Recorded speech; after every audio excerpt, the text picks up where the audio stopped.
Goedemiddag, we staan hier bij het huis van BanBang, waar we uitgenodigd zijn om met Kubus en BanBang te praten. We gaan het vandaag hebben over PMS. Dat is de titel van het nieuwe album en van de documentaire die vanaf 19 februari op MTV te zien is. Ik ben benieuwd wat de mannen te vertellen hebben, dus laten we snel naar binnen gaan. I'm BanBang. I'm a poet. Beats don't rule me. Rhythm doesn't rule me. I'm an innovator. And I don't do karaoke.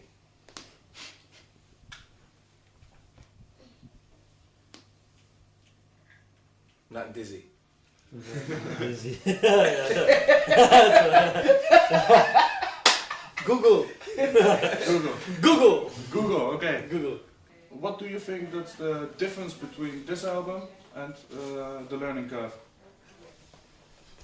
Well, for me, learning curve, I was trying to simplify as much as possible. Because when I first came here, but a lot of the other people that I saw in the media, what they were doing was like all my stuff, and the style was like 5 years old. So I was like, oh boy, if I come with my style, it could be too much. But then I constantly go on stage and say, if any of your favorite MCs are here, step up and you get your face chewed off. Simple. Yeah. And up to this day, nobody stepped up to battle me. On Pie and Mash now, I'm like, okay, now the gloves are off. So now I'm giving a writing lesson and a flow lesson. Because we have a track on there called One Verse. Yes. And it's more complicated than the average person that does punchline, rhyme on every 4 bars. Mm-hmm. And to me, it was like having a shit. It was boring. Alright. You know what I mean? You call it basic shit. Yeah. Yeah. Basic shit.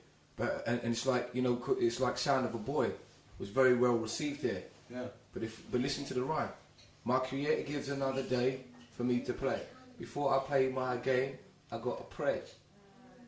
And they ate that tune up. But then I did middle finger, which is I'm no E to the whole E, or to be delinquent, ink meant to prevent events, tormenting life out of us, a spitting cuss to avoid busting nuts.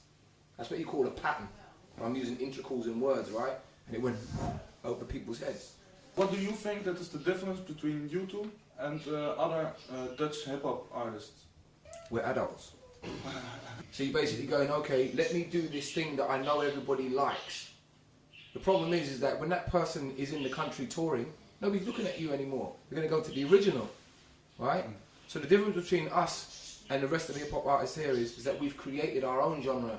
We own our musical style. I heard you say your first Dutch words on this album. Toch? Yeah, toch? And you weet toch? Yeah. Are you learning Dutch or you don't want to learn Dutch? It's not a language that you know, when I hear French, I want to learn it. I like the sound of it. When I hear Arabic, I want to learn it. I like the sound of it. When I hear Dutch, it's not romantic. As a sound. I'm going to learn Dutch. I'm going to keep speaking my secret language. Okay. Not dizzy.